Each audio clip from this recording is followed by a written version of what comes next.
नमस्कार विद्यार्थी आणि पालक मित्रांनो, मी किशोर कारसेकर स्टुडंट हेल्पलाईन सेंटर मध्ये आपलं सर्वांचं स्वागत आहे. तर आजचा जो काही या ठिकाणी एक इम्पॉर्टंट टॉपिक आहे तो म्हणजे काय, राऊंड 4 साठी कुठले विद्यार्थी पात्र आहेत. आता हा टॉपिक घ्यायचं एक कारण आहे, कारण बरेच विद्यार्थी राऊंड 3 ज्यावेळेस या ठिकाणी अलॉटमेंट डिस्प्ले झाली, अलॉटमेंट डिस्प्ले झाल्यानंतर बऱ्याच विद्यार्थ्यांचं या ठिकाणी डिसिजन होतं की आपण फ्रीज करावं ऑप्शन, आणि बऱ्याच विद्यार्थ्यांना या ठिकाणी बेटरमेंट करायचं ऑप्शन. पण या ठिकाणी कन्फ्युजन पण आहे की आपण 4 साठी पात्र आहोत की नाहीयेत. तर वन बाय वन जे काही विद्यार्थ्याच्या मार्फत जे क्वेश्चन आले त्या अकॉर्डिंग मी तुम्हाला क्लिअर करेन, की जेणेकरून आपलं जे राऊंड 4 संदर्भात कन्फ्युजन आहे हे या ठिकाणी क्लिअर झालं पाहिजे. मेन आहे यामध्ये नॉट इलिजिबल कोण असणार आहे त्याबद्दल आपण चर्चा करू, आणि नंतर इलिजिबल कोण आहे याबद्दल सुद्धा आपण चर्चा करू. First of all not eligible कोण असणार आहे, राऊंड 1, राऊंड 2, राऊंड 3 ज्या विद्यार्थ्यांनी सेल्फ फ्रीज केला आहे. लक्षात घ्या, ज्या विद्यार्थ्यांनी सेल्फ फ्रीज केला आहे, म्हणजे एखाद्या कॉलेजमध्ये विद्यार्थ्याची अलॉटमेंट झाली आहे आणि अलॉटमेंट झाल्यानंतर तो विद्यार्थी समाधानी आहे आणि त्या विद्यार्थ्यांनी त्या कॉलेजला सेल्फ फ्रीज केला असेल तर तो विद्यार्थी या ठिकाणी जोही आपला राऊंड 4 आहे या राऊंड साठी हा विद्यार्थी पात्र राहणार नाही. ठीक आहे, हे तुम्हाला क्लिअर झालं. ठीक आहे, नेक्स्ट आहे नॉट एलिजिबिलिटी मध्ये राऊंड 1, राऊंड 2 आणि राऊंड 3 या तिन्ही राऊंड मध्ये जर विद्यार्थ्याची चॉईस ऑटो फ्रीज झाली असेल. लक्षात घ्या, ऑटो फ्रीज म्हणतो. सेल्फ फ्रीज म्हणजे काय, आपण स्वतः एखाद्या चॉईसला, म्हणजे तो चॉईस किती नंबरचा असेल, जर आपण त्याला सेल्फ फ्रीज केला असेल तोही पात्र नाहीये. पण एखादा विद्यार्थी आहे फॉर्म भरताना चुकीच्या ठिकाणी चॉईस फिल केले असतील आणि त्याचा यदा कदाचित ऑटो फ्रीज झाला असेल किंवा 99% आहे त्याचाही या ठिकाणी ऑटो फ्रीज होऊ शकतो, तर असाही विद्यार्थी या ठिकाणी राऊंड 4 साठी इलिजिबल राहणार नाहीये.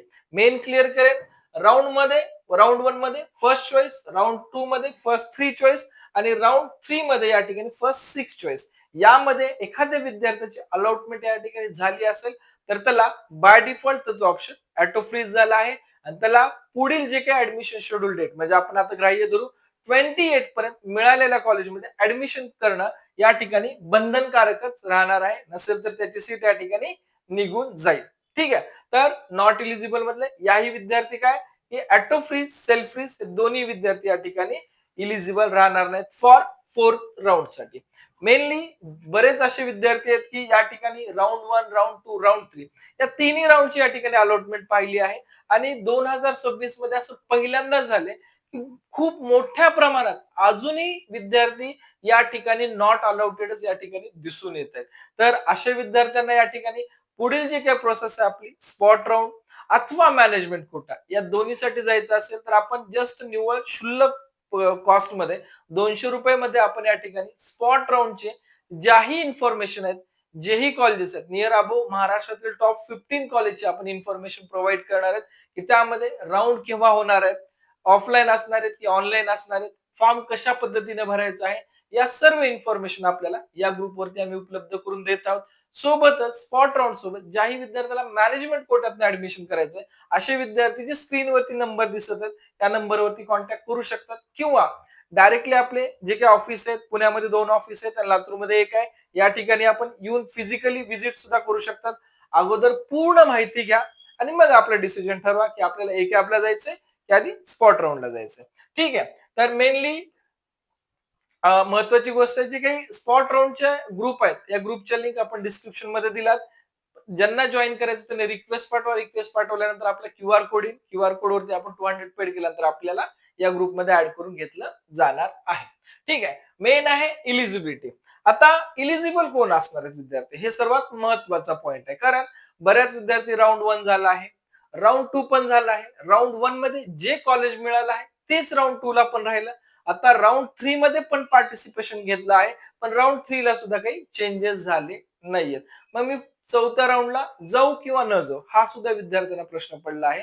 तर सर्वात महत्वाचं सांगेल, राऊंड मध्ये नो चेंज येत आहे या फ्रस्ट्रेशन मध्ये फ्रीज करू नका.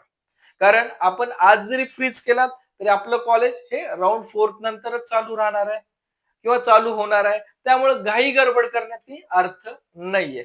जर आपण मिळालेल्या कॉलेजमध्ये, मिळालेल्या ब्रांचमध्ये समाधानी असाल, सॅटिस्फाय असाल तरच आपण या ऑप्शनला फ्रीज करा. ठीक आहे, तर मेनली इलिजिबल कुठले कॅन्डिडेट आहेत, राऊंड 1, राऊंड 2 आणि राऊंड 3 मध्ये ज्या विद्यार्थ्यांना अद्याप ऍडमिशनच मिळालं नाही, म्हणजे आपण चॉईस फिलिंग केली आहे, पण ऍडमिशन अजून कुठंच मिळालं नाहीये. असे सर्व विद्यार्थी राउंड 4 साठी या ठिकाणी इलिजिबल असणार आहेत. ठीक आहे. नेक्स्ट यामध्ये इलिजिबिलिटी मध्ये दुसऱ्या कॅन्डिडेट टाईप काय असणार आहे? राउंड 1, राउंड 2 आणि राउंड 3 मध्ये आपण या ठिकाणी चॉईस मिळाली आहे. म्हणजे राउंड 1 मध्ये आपण विचार करू एखादी कॉलेज मिळाली आपल्याला. एक्झाम्पल साठी आपण विचार करू की राउंड 1 मध्ये डी.वाय. पाटील आकुर्डी कॉलेज मिळालं आहे. राउंड 2 मध्ये बेटरमेंट साठी गेलो आणि राउंड 2 मध्ये आपल्याला पीसीसीबी कॉलेज या ठिकाणी मिळालं आहे.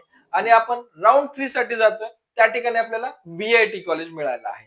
प्रत्येक राउंड मध्ये आपल्याला बेटरमेंट झाली आहे आणि आपल्याला या ठिकाणी जो चॉईस भरले आहेत यापैकी आपला 15-16 नंबरची चॉईस अलाउटेड आहे. तर असे सर्व विद्यार्थी राउंड 4 साठी जाऊ शकतात. काही अडचण नाहीये. इन केस पहिल्या राऊंडला आपल्याला डी.वाय. पाटील आकुर्डीच मिळालं आहे. दुसऱ्या राऊंडला तेच राहिले, तिसऱ्या राऊंडला तेच राहिले, तिन्ही राऊंड मध्ये नो चेंज आहे. तरी पण आपल्याला राऊंड 4 पार्टिसिपेट करायचं असेल तर आपण डेफिनेटली राऊंड 4 पार्टिसिपेट करू शकतो. आपण या राऊंड 4 साठी सुद्धा इलिजिबल असणार आहात. ठीक आहे. हे सर्वात महत्वाचे आणि इम्पॉर्टंट पॉइंट होते आणि जे विद्यार्थ्यांना कन्फ्युजन करणाऱ्या गोष्टी होत्या ते या. बऱ्याच विद्यार्थ्यांची शंका होती की मी राऊंड 3 अटेम्प्ट केलेत मग मी चौथ्याला इलिजिबल आहे का नाही. आणि दुसराही असा प्रश्न होता की चौथा राऊंड हा या ठिकाणी कॅप राऊंड आहे की स्पॉट राऊंड आहे. तर विद्यार्थ्यांना सांगेल की हा जो चौथा राऊंड आहे हा आपला कॅप राऊंडच आहे आणि या चौथ्या कॅप राऊंड मध्ये जरी आपण पार्टिसिपेट करत असू तरी आपल्याला स्कॉलरशिपचे जेही बेनिफिट्स आहेत हे सर्व बेनिफिट्स आपल्याला मिळणार आहेत. हा स्पॉट राऊंड नाहीये, हा ILS राऊंड नाहीये. ठीक आहे. हा आपला जसा फर्स्ट राऊंड होता तसाच हा कॅपचा 4th राऊंड असणार आहे. त्यामुळे विद्यार्थ्यांनी कन्फ्युजन करून घ्यायचं नाहीये. एकदम क्रिस्टल क्लिअर इन्फॉर्मेशन आहे आणि सीईटी सेलच्या रूल्स अँड रेग्युलेशन अनुसार मी तुम्हाला अपडेट देत आहे. ठीक आहे. यामध्येही जर विद्यार्थी पालकांना काही शंका असतील, अडचणी असतील कमेंट्स मध्ये विचारा आणि ज्याही विद्यार्थ्यांना स्पॉट किंवा ILS जॉईन करायचं असेल तर लिंक डिस्क्रिप्शन मध्ये दिली आहे आपल्या चॅनलची. त्याच्यावर आपण सबस्क्राईब सुद्धा करून आपले अपडेट घेऊ शकता. ठीक आहे. Thank you for watching.